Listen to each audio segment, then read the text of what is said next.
वैशाख महात्म 25वां अध्याय। राधे राधे। शुद्धदेव जी कहने लगे, हे राजन, वैशाख में शुक्ल पक्ष के अंत की जो 3 तिथियां पूर्णमासी तक है वह बड़ी शुभ फल देने वाली हैं। ये तीनों तिथि पुष्कारणी कहलाती हैं। ये समस्त पापों को दूर करने वाली, जो कोई वैशाख मास में महीने भर तक स्नान नहीं कर सकता, उन्हें इन तिथियों में स्नान करने से संपूर्ण फल मिल जाते हैं। संपूर्ण देवता त्रयोदशी के दिन इकट्ठे होकर जीवों को पवित्र करते हैं। पूर्णमासी के दिन विष्णु भगवान के संग संपूर्ण तीर्थ इकट्ठे होते हैं। चतुर्दशी के दिन यज्ञ सहित सब देवता उन्हें पवित्र करते हैं। कोई कैसा ही ब्रह्मघाती अथवा मद्यपान करता हो, ये सबको पवित्र करते हैं। प्राचीन काल में वैशाख की एकादशी के दिन विष्णु भगवान ने अमृत उत्पन्न किया। द्वादशी के दिन उसकी रक्षा की। त्रयोदशी के दिन देवताओं को अमृत पिलाया और चतुर्दशी के दिन देवताओं के विरोधी दैत्यों का नाश किया और तथा पूर्णमासी के दिन देवताओं ने अपने राज्य को प्राप्त किया। इससे देवताओं ने प्रसन्न हो इन तिथियों को प्रीतिपूर्वक प्रफुल्लित चित्त से वरदान दिया था। वैशाख मास की ये 3 तिथियां संपूर्ण है, पुत्र पौत्र आदि फल देने वाली और मनुष्य के पापों को दूर करने वाली है। जो अधम मनुष्य संपूर्ण वैशाख मास में स्नान नहीं कर सकते, वह इन 3 तिथियों में स्नान करने से पूर्ण फल प्राप्त कर लेते हैं। जो मनुष्य इन तिथियों में भी स्नान दान आदि नहीं करते हैं, वे चंडाल की योनि पाते हैं और फिर रौरव नरक में जाते हैं। जो इन तिथियों में गर्म जल से स्नान करते हुए 14 मनवंतर तक रौरव नरक में निवास करते हैं। पितृश्वर और देवताओं के लिए जो दही और अन्नदान नहीं करते, वे पिशाच की योनि प्रलय काल तक भोगते हैं। जो वैशाख मास में नियम पूर्वक कर्तव्य कर्मों में लगे रहते हैं, वे विष्णु भगवान के सायुज्य मुक्ति को प्राप्त होते हैं, इसमें संदेह नहीं है। जो वैशाख के कुल महीने में नियम पूर्वक न रहकर केवल 3 दिन तिथियों में शास्त्र विहित कर्म करते हैं, वे पूर्ण फल पाकर विष्णु लोक में निवास करते हैं। जो मनुष्य देवता, पितृश्वर, गुरु और विष्णु भगवान के निमित्त स्नान दान नहीं करते, उन्हें हम शाप दे देते हैं। वे मनुष्य निसंतान, आयुहीन और दुखी होंगे। देवता ऐसा वर देकर अपने अपने धाम को चले गए। अतएव वे तीनों तिथियां बड़ी पुण्य कारिणी और सब पापों का नाश करने वाली ही है तथा तीनों पुष्कारणी कहती है, पुत्र और पौत्र को बढ़ाने वाली है। जो स्त्री पूर्णमासी के दिन ब्राह्मण को मालपुआ और खीर भोजन करावे तो कीर्तिमान पुत्र पावे। पिछले इन्हीं 3 दिन में जो कोई गीता का पाठ करे, उसे प्रतिदिन अश्वमेध यज्ञ करने का फल मिले, इसमें कोई संदेह नहीं। जो कोई 3 तिथियों में विष्णु सहस्त्र नाम का पाठ करता है, उसके पुण्य के फल कहने की भी किसी में भी स्वर्ग तथा अथवा पृथ्वी भर में समर्थ नहीं है। पूर्णमासी के दिन जो कोई सहस्त्र नाम का पाठ करे और एक नाम पर मधुसूदन भगवान को दूध से स्नान करावे, तो उसके सब पाप दूर हो जाते हैं और वह विष्णु लोक को जाते हैं। जो सभी उत्तम उत्तम पदार्थों तथा मधुसूदन भगवान का पूजन करे, तो कल्पांत में भी उसके पुण्यशील नहीं होते। जो कोई मनुष्य वैशाख में ना स्नान करे, ना दान करे, वह ब्रह्म हत्या, गुरु हत्या और पितृश्वरों का नाश करने वाला होता है। जो कोई नित्य प्रति श्रीमद् भागवत का 1 श्लोक, अर्ध श्लोक और चौथाई श्लोक पढ़े, तो ब्रह्मत्व को प्राप्त होता है। इन तीनों दिनों में श्रीमद् भागवत की कथा सुनने वाला कभी भी पापों में लिप्त नहीं होता। जैसे कमल के पत्ते पर जल नहीं ठहरता, इन 3 तिथियों में विधिवत भगवत पूजा, स्नान दान आदि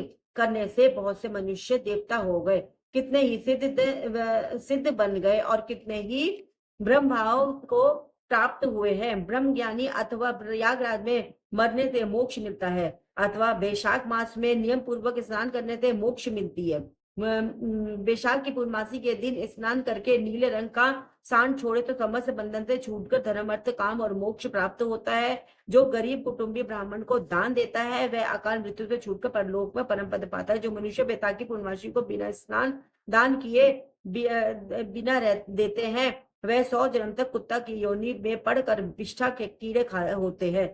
तीनों भुवन में 3.5 करोड़ तीर्थ ये सब इकट्ठे होकर पाप समूहों के डर से तला करने लगे कि पापी मनुष्य अपने किए पाप हमारे बीच में त्यागते हैं, तो हमारे पाप कैसे दूर होंगे। ऐसी चिंता करते हुए तीर्थपाद आदि हरि भगवान की शरण में गए और अनेक स्रोत द्वारा स्तुति करके प्रार्थना करने लगे, हे देव, हे जगन्नाथ, हे संपूर्ण पापों के नाश करने वाले, पापी मनुष्य आत्मा में स्नान करके पापों को हमारे बीच में छोड़ आपके धाम को चले जाते हैं। तो हे प्रभु, हम तो आपके आज्ञाकारी हैं, अतः ये आप है, यह पाप है जनार्दन, हमसे कैसे दूर होंगे। हे प्रभु, हम आपके चरणों की शरण के इच्छुक हैं। कोई उपाय हमारे हमारे सामने कहिए। तब तीर्थों ने ऐसी प्रार्थना की। तब भूत भावन भगवान हंसते हुए मेघ जैसी गंभीर वाणी से बोले, वैशाख के महीने में मेष की संक्रांति में शुक्ल पक्ष में जो अंतिम 3 दिन है, वे 3 दिन सर्व तीर्थ में पुण्य रूप और मेरे प्राण प्यारे हैं। इनमें सूर्योदय से पहले स्नान कर जल से बाहर आ जाए, जिससे सब प्रकार के पाप से छूट पुण्य रूप और निर्मल हो। उन 3 दिवसों के बीच जो कोई स्नान नहीं करते हैं, उन मनुष्यों में भी पाप स्थित रहता है। जो पाप तुम्हारे बीच में उनमें निकल कर इकट्ठे हुए हैं, जो मनुष्य इस प्रकार तुम्हारे बीच में पाप छोड़ गए हैं, वह उनमें रहते हैं। ऐसा तीर्थवाद विष्णु भगवान ने तीर्थों को वरदान दिया और ऐसी आज्ञा दे, योग बल से वही अंतर्धान हो गए और सब तीर्थ अपने अपने धाम को चले आए। प्रति वर्ष वैशाख के महीने में पिछले 3 दिनों में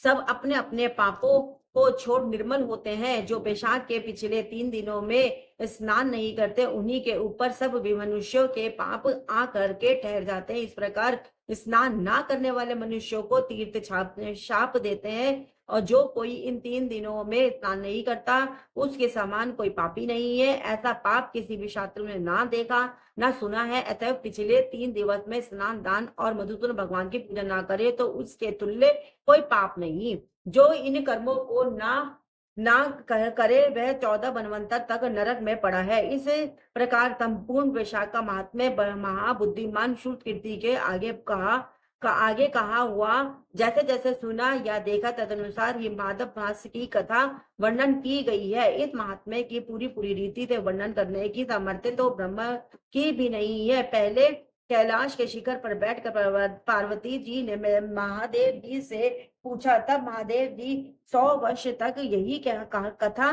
कहते रहे तो भी पूरी ना हुई। तब असमर्थ हो चुप हो गए। विष्णु भगवान जगन्नाथ श्री नारायण के बिना कोई भी वैशाख मास का वर्णन पूर्णता नहीं कर सकता।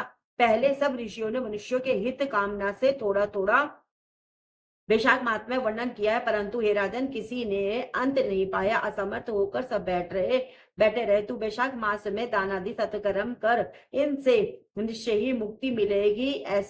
ऐसा मिथिलापति राजा जनक को समझा कर शुद्धदेव जी राजा से पूछकर जाने का विचार करने लगा, तो राजा को एक साथ आह्लाद उत्पन्न हो गया, नेत्रों से जल टपकने लगा। तब उत्सव करने में प्रवृत्त हुआ और अपनी वृद्धि के लिए श्रुतदेव जी को पालकी में बैठाकर ग्राम की प्रदक्षिणा कर चतुर्मुखी सेना को संग भेजा और पीछे पीछे स्वयं चला। फिर अंतपुर में ले जाकर वस्त्र आभूषण गौ पृथ्वी तिल सुवर्ण आदि सब प्रकार के वैभव आगे कर रख नमस्कार कर हाथ जोड़ सन्मुख खड़ा हो गया। तब वहां महातेजस्वी महायशस्वी श्रुतदेव जी अत्यंत संतुष्ट हो प्रसन्नता पूर्वक अपने धाम को गए। तब नारद जी कहने लगे कि अम्बरीश, यह अद्भुत आख्यान मैंने तुम्हारे सम्मुख वर्णन किया है, जिसके सुनने से ही संपूर्ण पाप नष्ट हो जाते हैं और सब प्रकार की संपत्ति मिलती है। इसी से भोग ज्ञान सुन यशस्वी राजा अम्बरीश मन ही मन ऐसा प्रसन्न हुआ कि बाहर के सब व्यापार छोड़ दिए और दंड की तरह पृथ्वी पर गिर सिर से प्रणाम करने लगा तथा सब प्रकार के ऐश्वर्यवान पदार्थों से नारद जी की पूजा की। फिर भगवान नारद मुनि ने राजा से पूछकर अन्य लोग चले गए, क्योंकि शाप के मारे वे एक जगह नहीं रहते थे। राजा अम्बरीश भी नारद जी के कथानुसार शुभ धर्मों का आचरण करते हुए निर्गुण भगवान में लीन हो गए। सूत जी बोले, जो कोई इस पाप के नाश करता और पुण्य के बढ़ाने वाले परम अद्भुत आख्यान को सुनता अथवा पाठ करता है, वह परम गति को प्राप्त होता है तथा जिसके घर में हाथ की लिखी हुई पुस्तक है, उसके तो हाथ में ही मुक्ति है, सुनने की भी कुछ आवश्यकता नहीं है। राधे राधे। वैशाख महात्म 25वां अध्याय पूरा हुआ। हरे कृष्ण कृष्ण कृष्ण हरे हरे, हरे राम राम राम हरे हरे। राधे राधे। श्री हर हर महादेव।